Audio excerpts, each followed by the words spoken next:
शंकर जी ने माता के दर्शन की सब युक्तियां कह सुनाई। तब हनुमान जी विदा लेकर चले। फिर वही पहले का सा मसक सरीखा रूप धरकर वहां गए जहां अशोक वन में वन के जिस भाग में सीता जी रहती थी। सीता जी को देखकर हनुमान जी ने उन्हें मन ही मन प्रणाम किया। उन्हें बैठे ही बैठे रात्रि के चारों पहर बीत जाते हैं। शरीर दुबला हो गया है। सिर पर जटाओं की एक वेणी अर्थात लट है।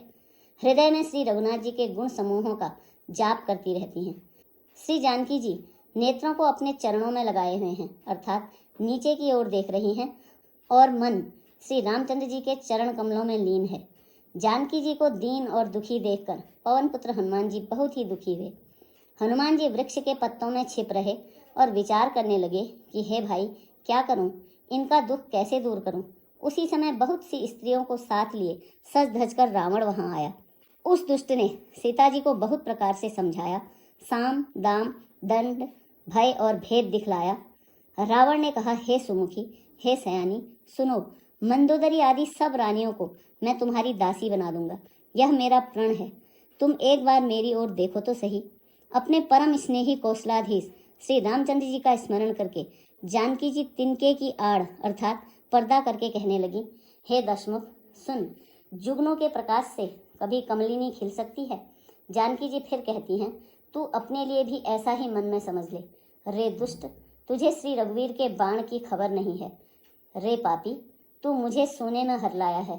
रे अधम निर्लज्ज, तुझे लज्जा नहीं आती।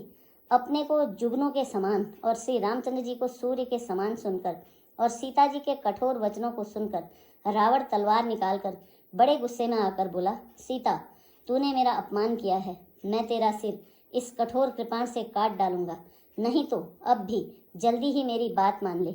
हे सुमुखी, नहीं तो जीवन से हाथ धोना पड़ेगा। सीता जी ने कहा, हे दशग्रीव, प्रभु की भुजा जो श्याम कमल की माला के समान सुंदर और हाथी की सूंड के समान पुष्ट और विशाल है, या तो वह भुजा ही मेरे कंठ में पड़ेगी या तेरी भयानक तलवार ही। रे सठ, सुन, मेरा यही सच्चा प्रण है।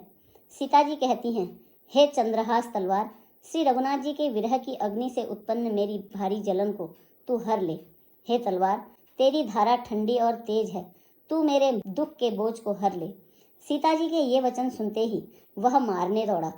तब मय दानव की पुत्री मंदोदरी ने नीति कहकर उसे समझाया।